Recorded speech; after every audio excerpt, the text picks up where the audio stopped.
అందరికీ నమస్కారం. ఈరోజు పవన్ కళ్యాణ్ కోసం టీవీ 99 వారు మాత్రం విపరీతంగా వదలగొడుతూ ఉన్నారు. ఓహో, దానికి అంతు పంతు లేకుంటున్నావు ఏటో మరి పొగడతలు ములగ చెట్టు ఎక్కించేసి ఓహో ఈ భారతదేశంలో మరి ఎవరూ లేరు పవన్ కళ్యాణ్ తప్ప. మరి అక్కడ ఉన్నటువంటి ఇందిరాగాంధీ కుటుంబం లేదు, మరి ఒకవైపు నుంచి బీజేపీ లేదు, ఎవరి కుటుంబాలు లేవు. ఒక పవన్ కళ్యాణ్ ఈ దేశంలో దేశానికి ప్రధానమైన వ్యక్తి, రేపు భవిష్యత్తు ఈ దేశ భవిష్యత్తు కాపాడవలసిన వ్యక్తి ఒక పవన్ కళ్యాణ్ తప్ప మనకెవరూ లేరు. ఆయనే రేపు ప్రధాని అని చెప్పేసుకొని ఇంత ప్రచారం చేస్తూ ఉన్నాం.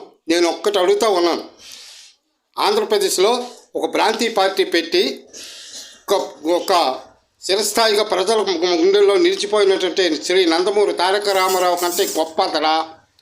ఎంత గొప్పవాడు? ఎన్టీ రామారావు కన్నా గొప్పవాడా? ఆయనే నేషనల్ ఫ్రంట్ పెట్టి ప్రధానమంత్రి కాబోయే వ్యక్తి. ఆ సందర్భంలో ఆ రోజు నేషనల్ ఫ్రంట్